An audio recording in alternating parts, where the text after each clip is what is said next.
G'day gang, it's your old pal Uncle Ghastly back at the table again because I'm having fun. And fun is sorely underrated in this world.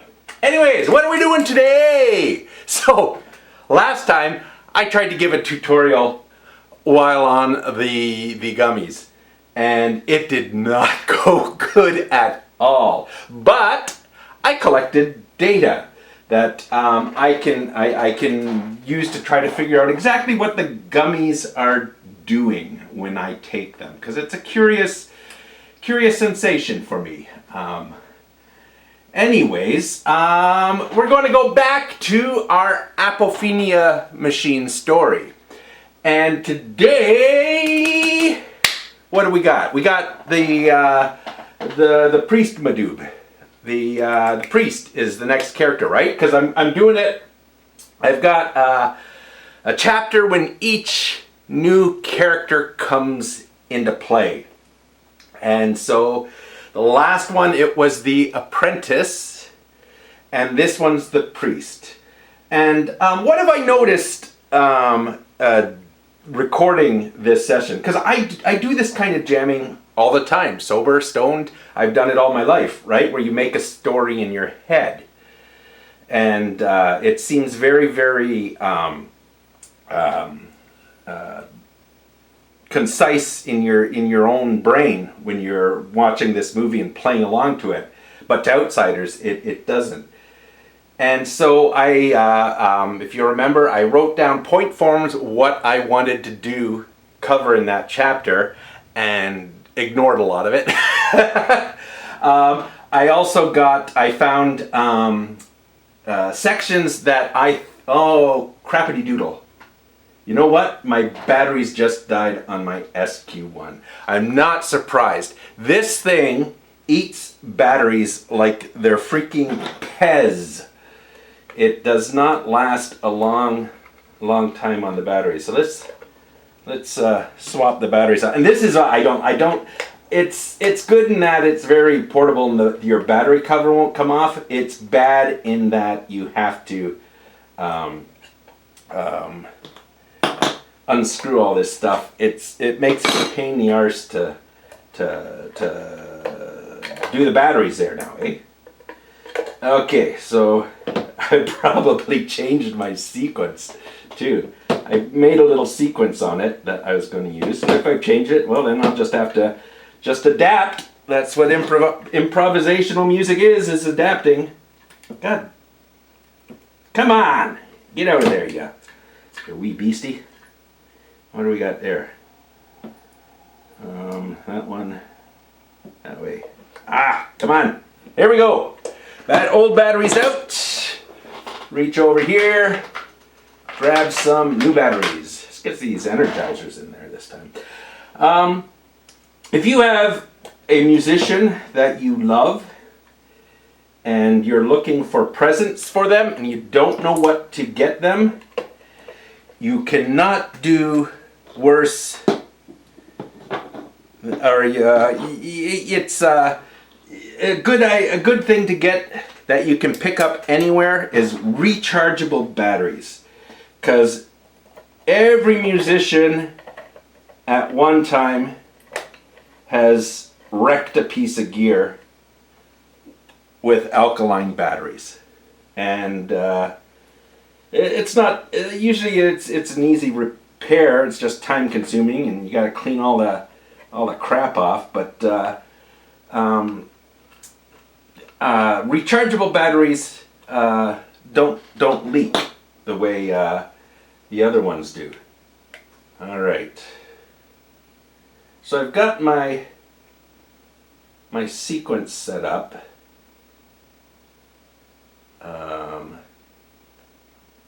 Right? Is that what it was? I think that's what it was. And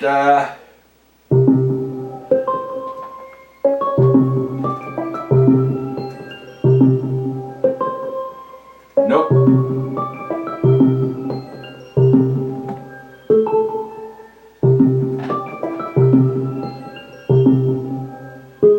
There we go.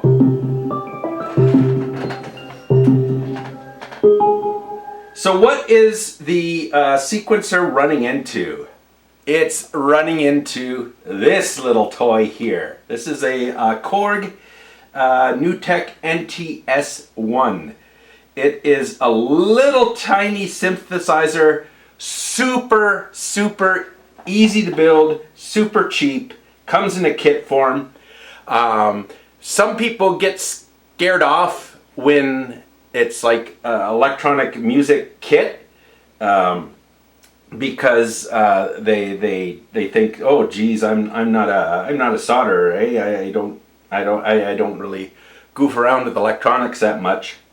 I've goofed around with electronics ever since I was a kid. I had that 150-in-1 Radio Shack electronics kit. Oh my god, I would spend forever playing with that thing and having so much fun. Anyways, if you're not one of those electronic nerds that likes to build things with electronics, but you'd kind of like to put together a kit, this is solderless. You don't have to know which end of the soldering iron to grab. It just all snaps together. It's modular. The only reason you're putting it together is it saves. This thing is so cheap. It's like 120 bucks Canadian, eh? And it's just. It's got like a little ribbon controller here, like the thingamadoob, the Monotron does. And it's got like an arpeggiator.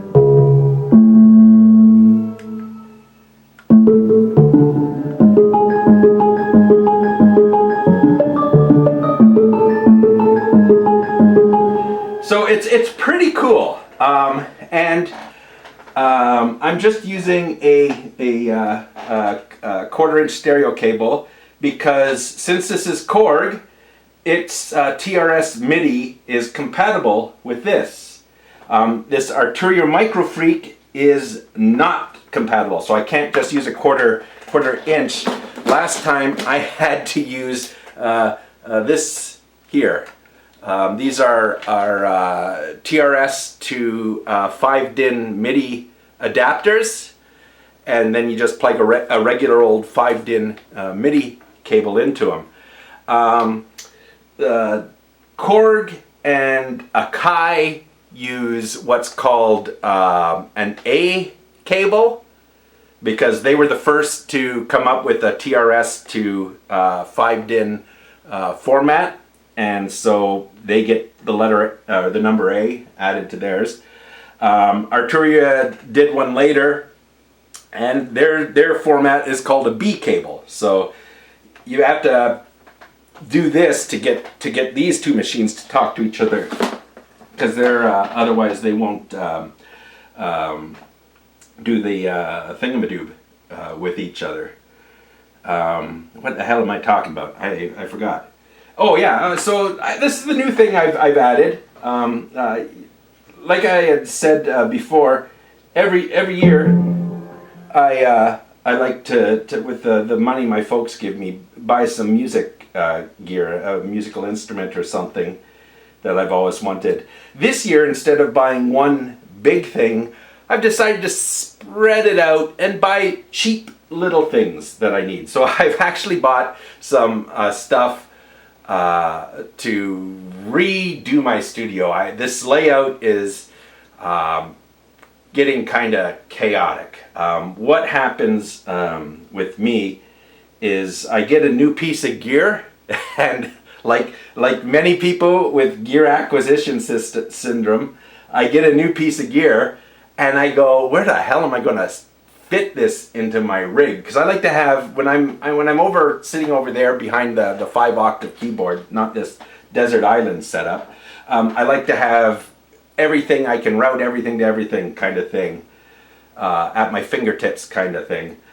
And so I'll often get a new piece of gear and I'll go, okay, well, I'll put it here for now, I'll set it here, and then I'll find a permanent home for it later. And then I get another piece of gear and I go, okay, well, I'll put it here and I'll find a permanent home for it later. And then I get another piece of gear and then I go, okay, well, I'll put it here. You get the idea, right? And before you know it, your studio is this god-awful mess of cables and gear, and nothing is where you want it to be. So I bought some stuff. I got a project coming up that I'm going to work on. Someone wants me to put a track on her album. Before that gets started, I want to make sure I've got this studio space more conducive to recording. I'm gonna redo things. So it might be a while before we get to the next chapter of this Apophenia story, because I'm going to be redesigning the studio and figuring out what works best for me. But this will give you something to go with until then. We'll have some fun with this today. So yeah, this is like a little synthesizer that you can load your own oscillators into. I've just got the stock oscillators in it right now, and it's super easy. If you've got like a kid in your life that likes the blooping and the bleeping and the electronic sounds and stuff like this, and you're wondering what can I get them that would encourage this sort of thing. You can't go worse than this. This is a lot of fun, right? You will need, I mean, you got this thing here, but really you'll need a controller or something else to control it. I'm controlling it with the sequencer.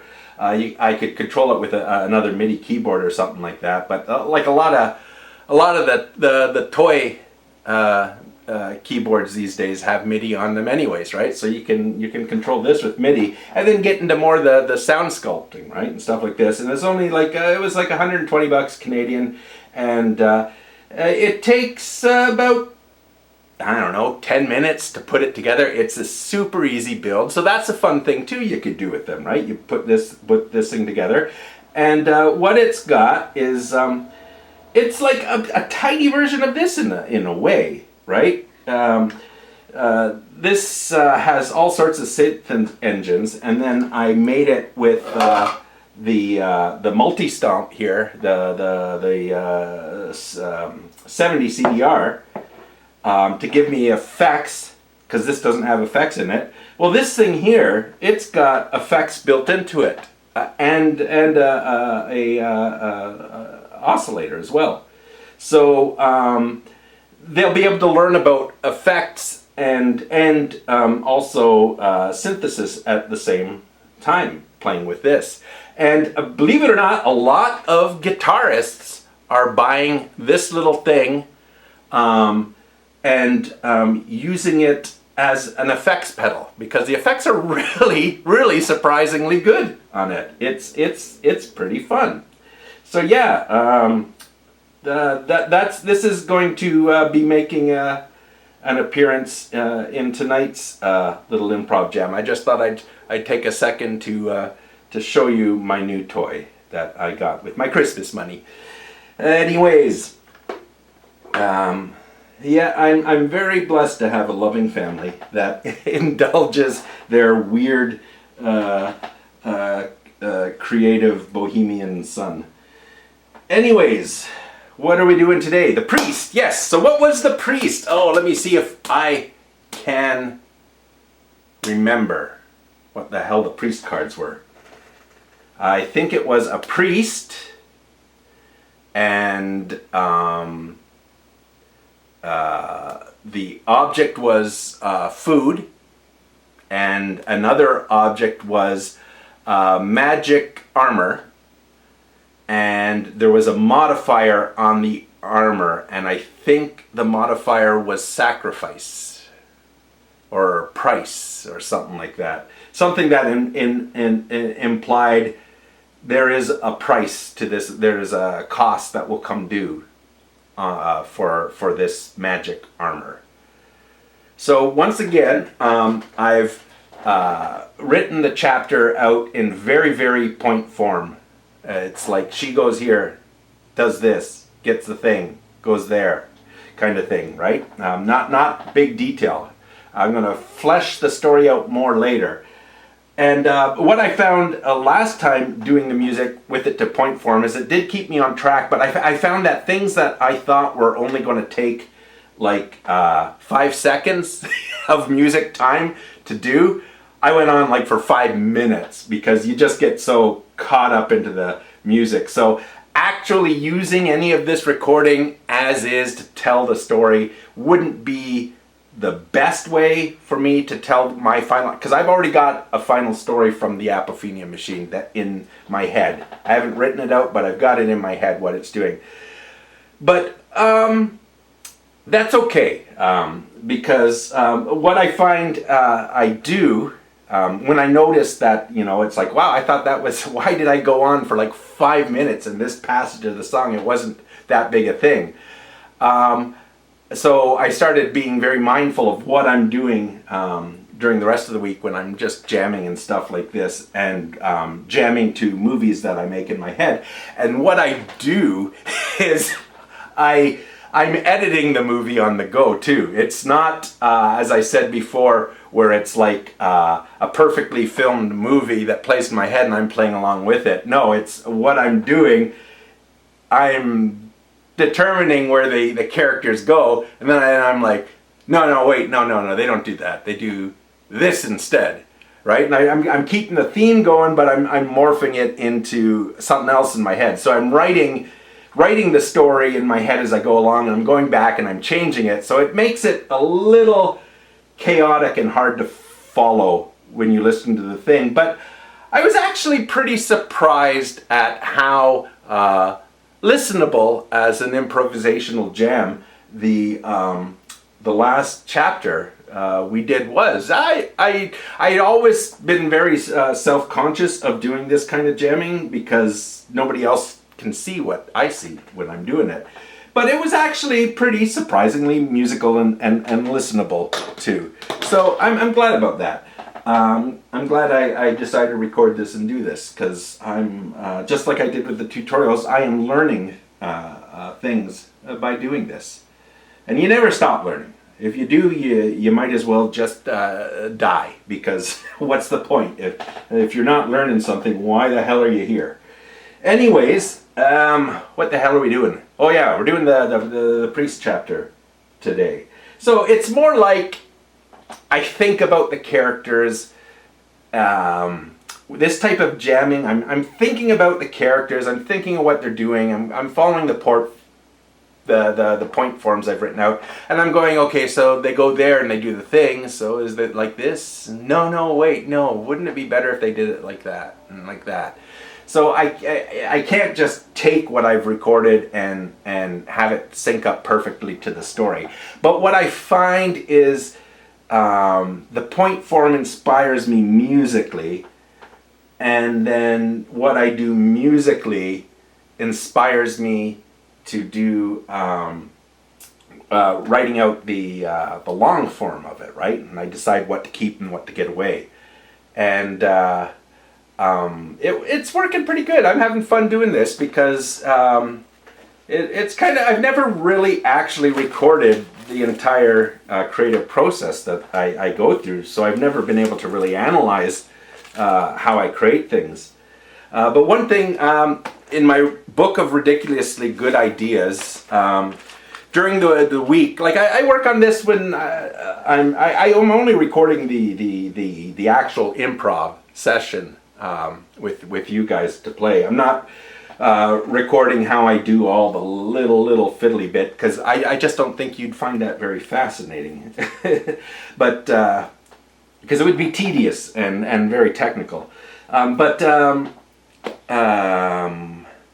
Yeah, one of the nice things about working very piecemeal on this project, this Apophenia Machine project, is with my book of good ideas that I write stuff down in, is I can do this, right? This was an idea I had for the priest chapter that I worked on, and I had some stuff, and then I came up with a different idea that I liked more. And so in my book of ridiculously good ideas, it's not that this is a bad idea, it's just this isn't the idea I'm going to keep. This isn't the idea I'm going to go with. And as you should in real life, outdated ideas, you can get rid of them, right? And so you can rip the page out of the book, if you don't like the idea, and then write a new one in there. So I did that. I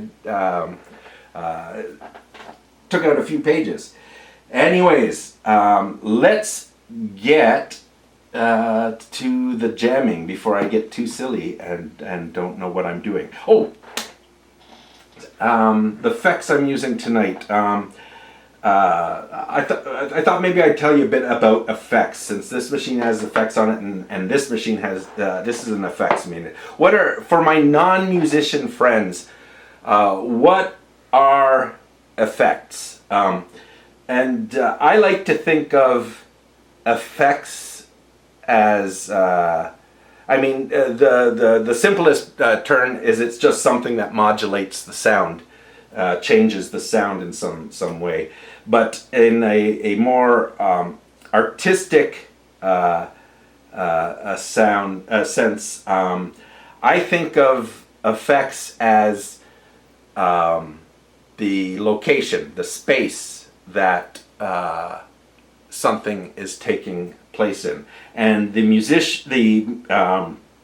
instrument going into the effects is like a character to me, and so the effects pedal, like this sounds great without effects, like but a synthesizer without some sort of effects, outboard or inboard or something, is just feels a little halfway done, right? It's good, you can use it, very dry, and for some types of music, the drier the better, but overall I see the effects as a sort of environment that just fills out the details of your sound. And the effect I'm using today is called, it's one of the presets on the Zoom. I might have modified it a bit. It's called lo-fi noise, and I really like it. It's a very nice crunchy kind of bit of distortion and like tape echo kind of sound. One of the things I get a kick out of is just I have noticed as I've gotten older, I'm an old man now, is the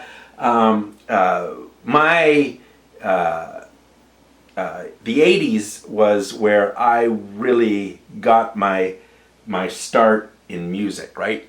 When I was in high school, I had a garage band with my buds, and we even played a school assembly. And in our town, we were like the band that nobody knew, and there was another garage band in town that was much more known than we were.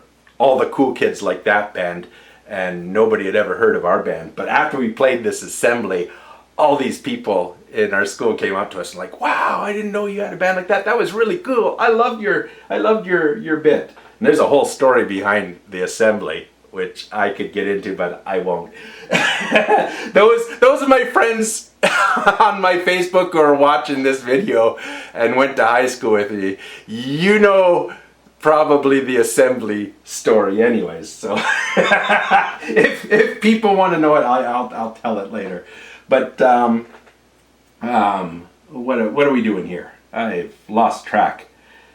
I think that's probably one of the reasons the gummies seem to improve my mood so much. Is normally the way I think is my brain latches onto one thing and one thing only, and it is so deeply focused on that thought that the rest of the world sort of slips away, right? Vanishes, which is a boon at times, right? When I'm working and I've got a knot that needs to be untied, I can put my mental power to that and focus on that and solve the problem. But it's also a curse, because if my mind is going into dark places, I am just there to torture myself and make my life a living hell. And with marijuana, as I recorded those tutorials, I can't hold a goddamn thought in my head for more than 5 seconds. I really can't. And I think that's how Gummy voice has an edge on non-Gummy voice. Because the marijuana makes me stupid. But that means non-Gummy voice is also stupid. And so when he starts going off on some let's examine what a piece of shit you are line of thought, he loses track of what he's saying, and Gummy voice can come in and go, whoa, dude, you're blowing things way out of proportion, and you're distorting your view of how events actually happened, and to make you the bad guy. And if you actually look at it, you weren't, and or there was bad guys on both sides, or nobody was a bad guy, and it stops that non-Gummy voice that tortures me so much. It makes it useless though for doing tutorials. I feel sorry for anybody who is searching on the YouTubes for how to do what a sequencer is, and oh, here's a tutorial on sequencers. I'll watch it because you got no useful information out of that. Anyways, what the frick are we doing? We're doing it again. I'm babbling too much. We're doing the priest chapter. So let's is everything armed here? Oh, geez, I hope so. All right. What are we doing? I go like that. Oh, I remembered what I was gonna say. Yeah, in the 80s, I started music, and I had shit gear, right? A lot of there are with starting musicians, as with everything in life, there is a privilege to those who come from money, because they likely have parents that will carry them through the lean years of trying to make it as an artist, and they have parents that can buy them the latest and greatest gear and stuff like that. One of the things that, like with stuff like this and the Micro Freak, which is so cheap, and the SQ1, which is so cheap, I shouldn't say cheap. Cheap's a bad word. Inexpensive is a much better word than cheap, I think. Anyways, with all this inexpensive music gear nowadays, you can get a nice setup with almost no money. Like what you're seeing here isn't a lot of money, and yeah. And what I've noticed since I started out, when I started out, everyone was a freaking gear snob. You know, I had the Casio CZ101, and so people with a Yamaha DX7, which was like 3 times the price. I got my Casio CZ101 for $350, I think. It was used. I got it along the McQuaid's in Toronto. I lived in Toronto at the time. And so people with DX7s would look at you like, oh, what a piece of crap that is. Oh, you bought a toy, did you? And one of the neat effects of electronics getting so cheap and stuff like that is a lot of that gear snobbery has vanished. And in the 80s, we were all about trying to get like the cleanest sound possible, right? Everything was so clean, our clean reverbs, our clean oscillators. The 80s, we were going for this audio purity kind of thing because we had digital for the first time, so we could try to get rid of as much of this noise as possible. And once we achieved that, what happened is things started going backwards, right? And oh geez, I can't remember who the artist was, but they released a single, and they had put record noise on the CD, and the sort of the sound that like a piece of dust makes on a record when it's going around, that dust sound was on the beat, right? And it added a really neat effect. And it was a song called something like "Your Mama Said You Cried in Your Sleep Last Night." Who is it who did that song? But they added this record sound to it because it worked, right? It evoked a feeling, right? The song had this kind of sort of slap reverb, sort of 50s kind of feel to it, and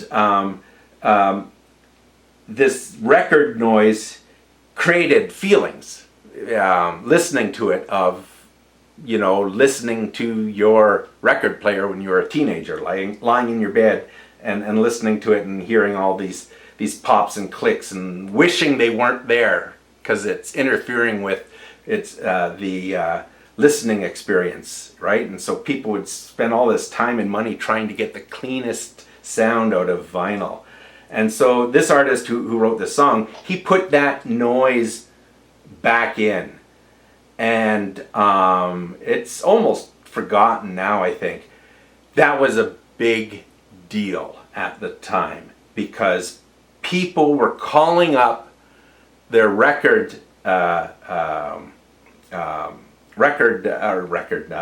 stations saying, why clean your damn records if you're going to play from vinyl, or why don't you just use the damn CD? And they're like, no, it's on the CD.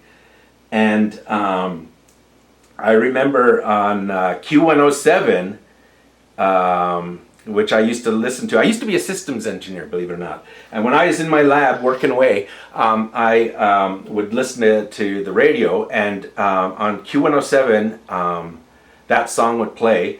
And what the hell was the name of the guy with the afternoon show? It was a show. He was what the hell was his name? Jeez. Anyways, his what the hell was I talking about? Oh yeah. He had on his radio show. He had. I don't think he had the artist on. I think he had someone just kind of representing the artist, or someone who was a professor of music, maybe. But he had this like little talk show kind of thing, and it was really good. It was pretty good thing to listen to while you're working on computers and stuff. Anyways, he had somebody representing this artist or representing artists on this show, and they were taking calls from people about that song and about the noise that was added to that song, and whether it ruined the song because now it's like every time I listen to it, I've got to listen to this scratchy record popping and clicking, even though it's doing it to the frickin' beat, and it sounded so awesome, I thought. When I could have the clean version, and I guess they cleaned it up, or they got the representative brought with them a clean version, and they gave it a side by side. And I think the consensus was after that, listening to that, okay, I see what you mean now. Yeah, that noise does evoke a feeling when I hear that noise mixed into the signal, right? It's I remember lying on my bed, listening to the record player and with the pops and clicks and that.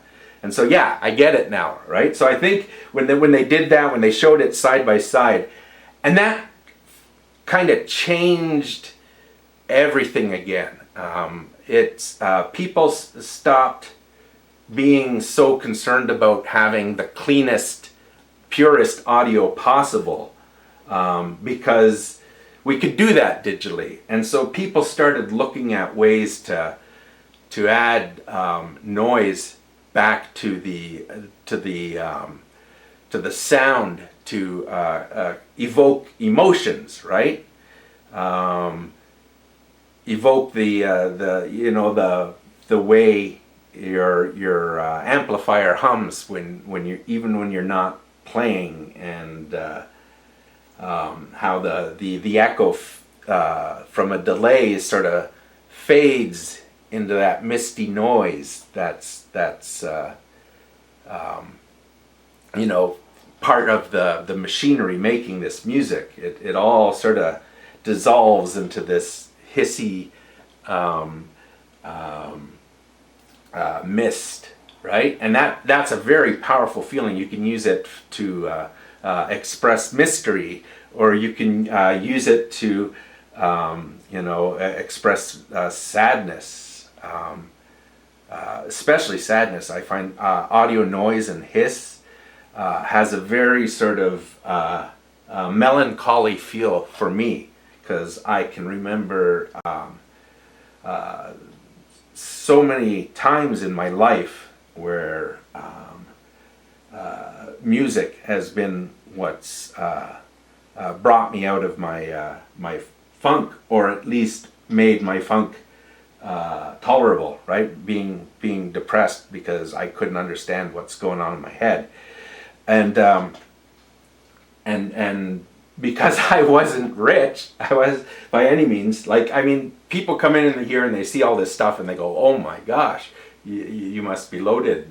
No, most of this stuff is secondhand, and it's old and it's cheap, and I bought it right in that valley before it becomes vintage, retro.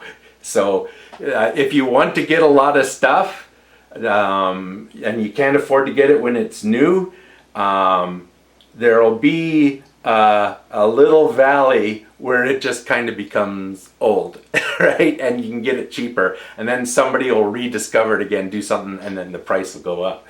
But anyways, what the hell am I talking about? Aren't I supposed to be doing a song? How long have I been talking? I don't know. It must be 2 hours, I think.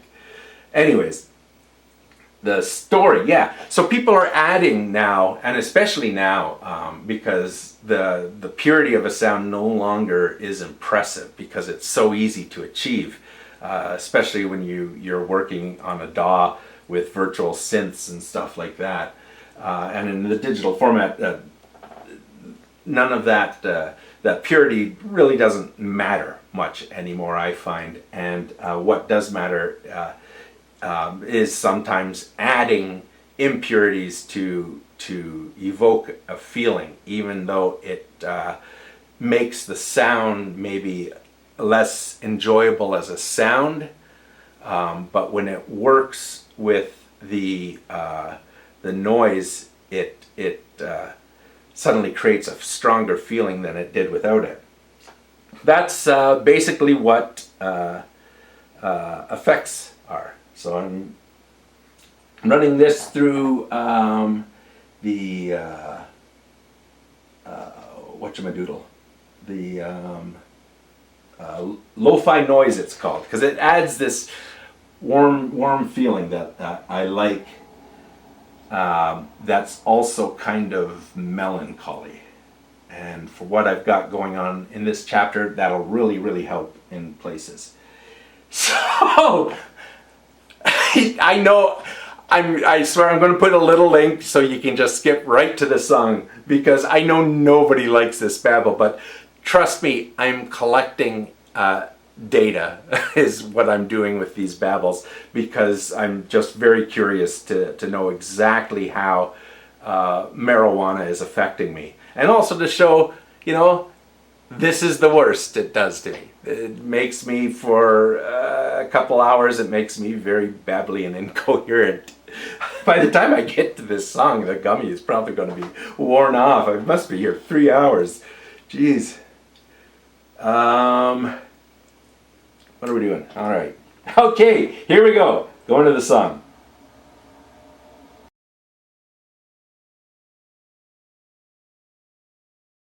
Okay. Oh man. Take 3, eh?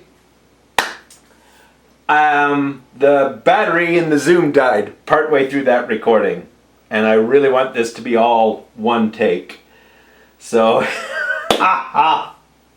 we're going to try this again, and hopefully this time I've got everything perfect, right? Third time's the charm, as the saying goes. All right. The hell am I doing?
That was fun to play.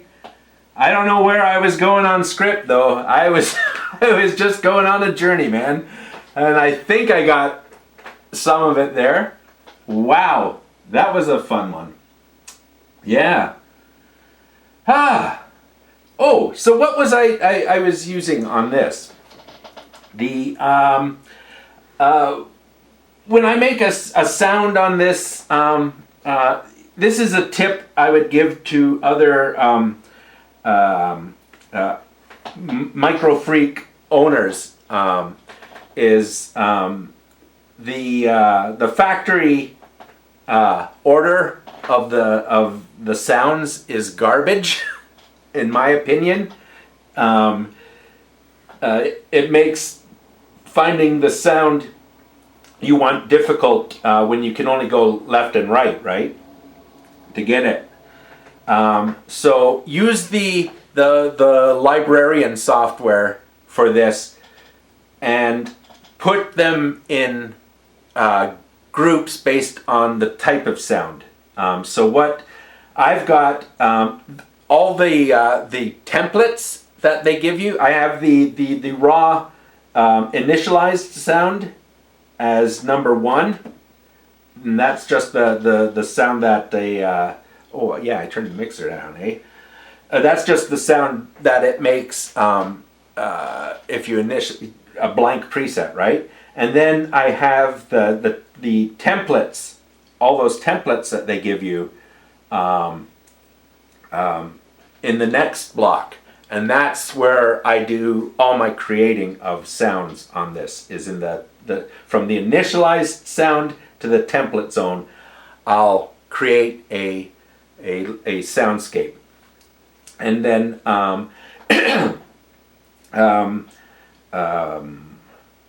then I have basses, all the bass sounds, and then like leads, and then like pads, and you know what I mean? Like just organize it in little chunks like that, and it'll make your life easier. But having the first, how many templates are there? Let's see.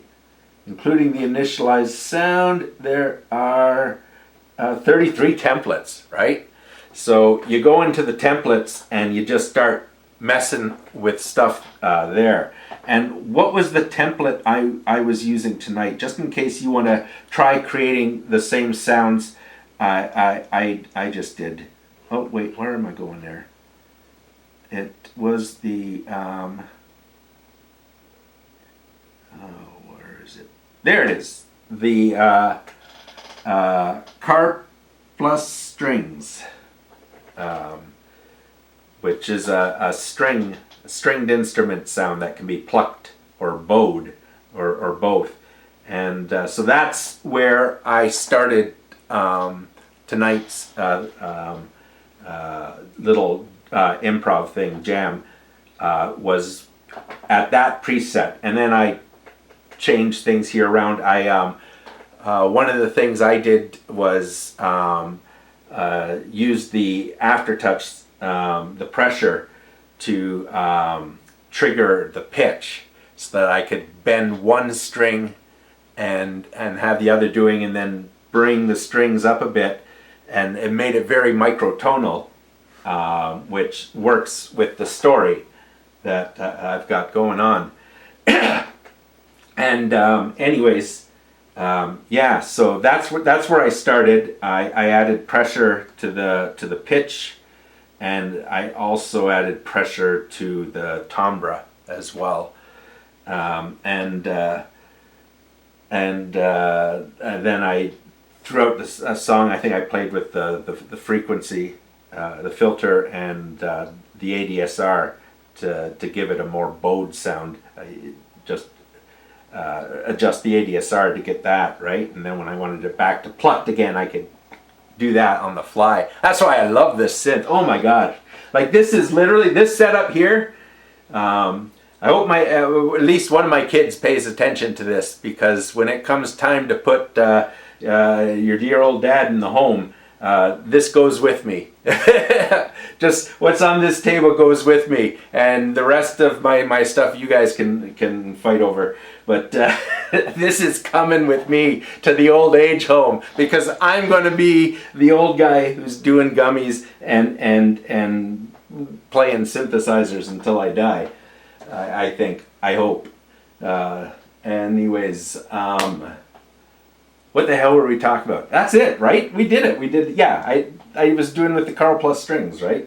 And lo-fi noise on the zoom. So if you have both these pieces of gear, and it looks like almost everybody who gets a Micro Freak says, "Oh, I got to get the zoom too." Like, these two things go together so well. Oh my goodness. And I should point out, I buy all this stuff, okay? I'm not, I shouldn't have to point it out. I mean, like, 3 people watch these videos, but yeah, nobody's sponsoring me. This is all stuff I've bought, or traded gear with someone, although that's very rare. Once a piece of gear falls into my gravity well, it's mine for life. I just this is what brings me joy, is doing this kind of stuff. Just goofing around. right? And it's about time that I let myself enjoy that. Again, I used to be able to do that when I was young, and it just got so hard after my mental breakdown to do that. And that's one of the things that the gummies have given me back, is this ability to just be silly again, and not worry about things being good or perfect, just being fun. And so I'm glad I can make these videos with you. It really means a lot to me. It really does. Anyways, I've babbled so long. I'm so sorry for anyone who has watched this all the way through. If it's any consolation, no, I'm going to have to watch this all the way through when I'm sober, because I'm using these videos to collect data. So we'll see you whenever, right? Whenever I get the time, and maybe we'll do the next chapter of the story, or maybe we'll play something else. But we will have fun. And once again, that track that we made tonight, we made that together. So it's in the public domain. So if you want to cut little bits and pieces of it to increase the amount of good in the world, once again, my full endorsement. This is all public domain. It's a gift to all of you out there who are creative, right? Anyways, have fun.